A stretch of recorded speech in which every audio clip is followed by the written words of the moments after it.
I'm Jeff Altman, the Big Game Hunter, the head coach for JobSearchCoachingHQ.com and NoBSCoachingAdvice.com. And I was asked a question I thought was great, and that is, a recruiter has asked me for references at the time of a first interview, and I really don't want to give it to them.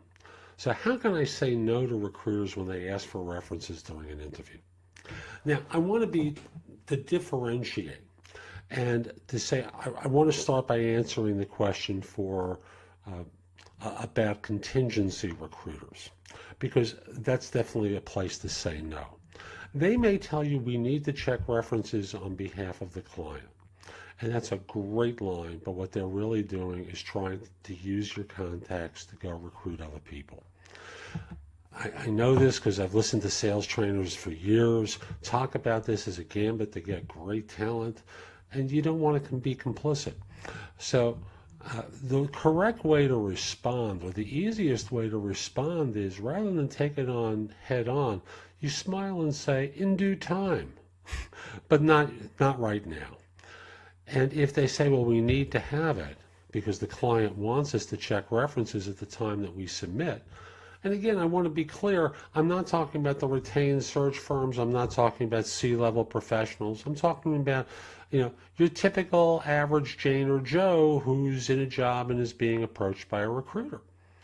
And, they say, we need the reference, the client wants it. I said, great, I'd be happy to provide it to the client. Well, they want us to check the references.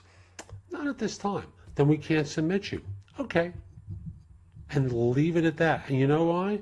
Because if they could get you in the door, they'd get you in the door.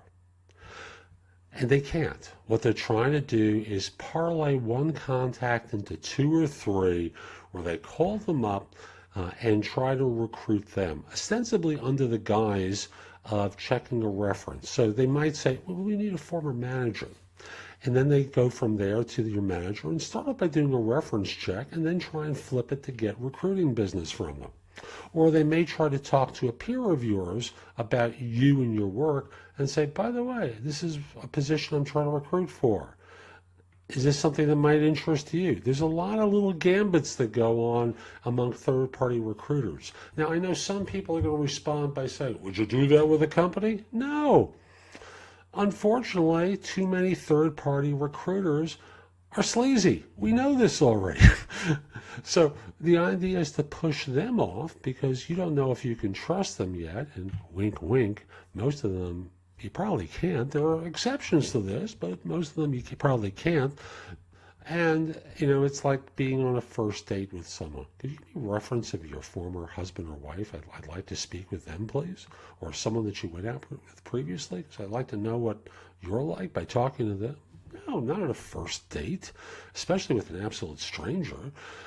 And obviously you would never do that in a dating situation. You get my point. Here, it's so important to very politely and with a smile on your face say, in due time. We'll get to that, but the client wants it. That's okay. If you can't present me without that, then obviously you don't think I'm a fit. So we just leave it at that and move on.